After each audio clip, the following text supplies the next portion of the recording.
សត្វកំប្រុកដែលរស់នៅក្នុងប្រហោងឈើកំពុងប្រើជញ្ជីងភ្លឹងផ្លែស្រស់ស្នីមួយយ៉ាងផ្ចិតផ្ចង់សត្វទន្សាយនៅក្រោមដើមឈើឃើញហើយមានអារម្មណ៍ថាគួរឲ្យអស់សំណើច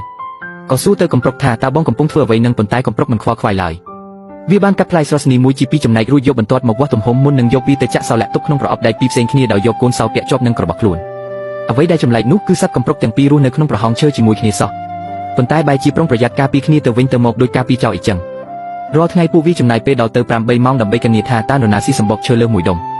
ឬនរណាជញ្ជូនផ្លែឈើស្ងួតតិចជាមួយគ្រាប់ដើម្បីការពារកុំឲ្យម្ខាងទៀតលួចស៊ីសត្វកំប្រុកទាំងពីរមិនព្រមដេកពួនទាំងយប់ទាំងថ្ងៃហើយយកតែភ្នែកសម្លឹងមើលជញ្ជីងចុងបញ្ចប់ពួកវាក៏បានដាច់ពោះស្លាប់ទាំងពីរក្បាលនៅក្នុងប្រហោងឈើដែលពោពេញទៅដោយគ្រាប់ធញ្ជាតិដ៏ច្រើនសន្ធឹកសន្ធាប់នោះនេះហើយជាអ្វីដែលចិត្តវិទ្យាហៅថា Game Box Zone ឲ្យធ្វើឲ្យស្ថានភាពរបស់ពួកវាត្រូវជាប់គាំង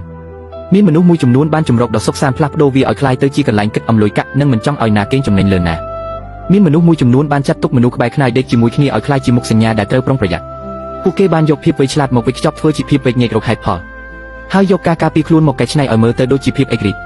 នៅពេលដែលអ្នកមិនព្រមថយក្រោយសម្បីមួយជំហានដើម្បីតែផលប្រយោជន៍នៅចំពោះមុខ